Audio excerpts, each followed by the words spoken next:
देखिए, सबसे पहली बात तो ये है कि संभल की चंडोसी की जो जामा मस्जिद है वो कोई 50 साल 100 साल नहीं बल्कि 200-250 साल पुरानी मस्जिद है, उससे ज्यादा है।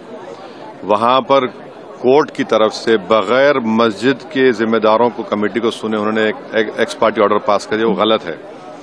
दूसरा यह है कि एक बार तो आपने गलत ऑर्डर दिया, सर्वे हो गया, दूसरा सर्वे जब किया आपने किसी को इत्तला नहीं दी। तीसरी बात यह है कि पुलिस का ये काम था कि मस्जिद कमेटी को कॉन्फिडेंस में लेते या वहां की पीस कमेटी को।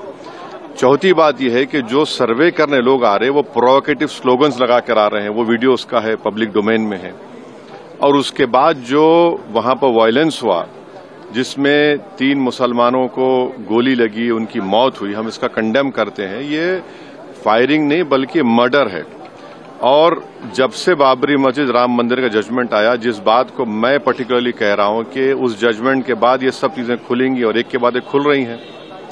एएसआई प्रोटेक्टेड मॉन्यूमेंट सब बातें कर रहे हैं, क्या एएसआई के कानून में नहीं है कि आप उसका रिलीजियस नेचर चेंज नहीं, कैरेक्टर चेंज नहीं कर सकते? किस बुनियाद पे कर रहे हैं ये? और आप किस बुनियाद पर अपने फेथ को दूसरों पे थोपेंगे? भाई, कानून कोई चीज है ही नहीं है। जिस दिन कोर्ट में सुनवाई होती है उसी दिन ऑर्डर हो जाता है, उस दिन सर्वे भी हो जाता है। ये तो 1948 में ऐसे ही होता है बाबरी मस्जिद में। तो ये जो फायरिंग हुई है ये फायरिंग नहीं है, मर्डर है।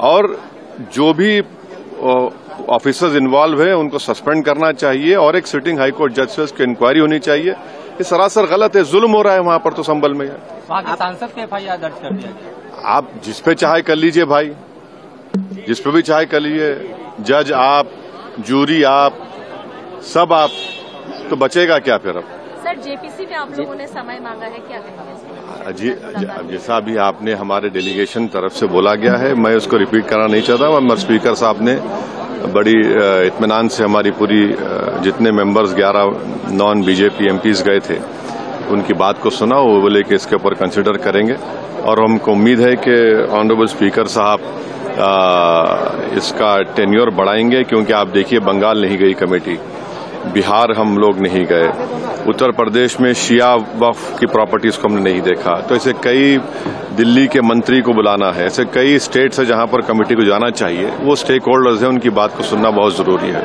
सर, वक्फ बोर्ड अमेंडमेंट बिल को लेकर आप क्या सोचते हैं? क्योंकि लगातार सरकार की तरफ से यही कहा गया कि जो मुस्लिम है, जनता है, उनके हित में है, मुसलमान जो है उनके। अभी ये कानून बना नहीं, आप देख लिए संभल में क्या हो गया है। अभी ये कानून बना नहीं है।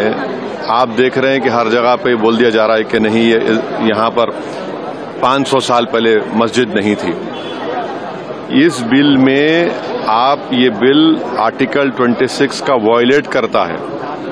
ये संविधान के फंडामेंटल राइट का 26 का ग्रेव वायलेशन है। ये बिल कलेक्टर को इतने पावर्स दे रहा है कि कलेक्टर तय करेगा कि कौन सी वक्फ प्रॉपर्टी है नहीं है। ये कैसे होगा? कलेक्टर कैसा जज होगा अपने ही केस में? तीसरा, आप किस बुनियाद पर इस बिल में आप नॉन मुस्लिम को मेंबर बना रहे हैं? जितने धर्म की बुनियाद पर, चाहे वो हिंदू धर्म के एंडोमेंट बोर्ड्स हो, चाहे दिल्ली का एसजीपीसी हो या उसका एक्ट हो, या क्रिश्चियंस के जो भी उनके धर्म के संस्थाएं हैं, वहां पर तो कोई उसी धर्म का आदमी मेंबर बनता है।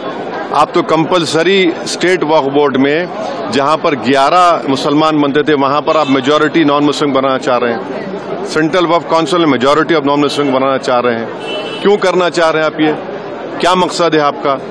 कलेक्टर को इतना पावर दे रहे हैं। तो ये आर्टिकल 26 का ग्रेव वायलेशन है और इसीलिए वक्फ को बचाने के लिए नहीं लाया जा रहा है। ये वक्फ को खत्म करने के लिए, और वक्फ बोर्ड को सिर्फ एक पोस्ट ऑफिस बना के रखना चाह रहे हैं। तो जो वक्फ की प्रॉपर्टी है वो गवर्नमेंट की दी भी नहीं है, इसको मुसलमानों की गाड़े खून की कमाई है, तो आप उसको छीनना चाह रहे हैं। और उतना ही मकसद है सरकार का। आप देख रहे हैं संभल में क्या हो रहा है, ऐसे ही और वाकयात होते रहेंगे।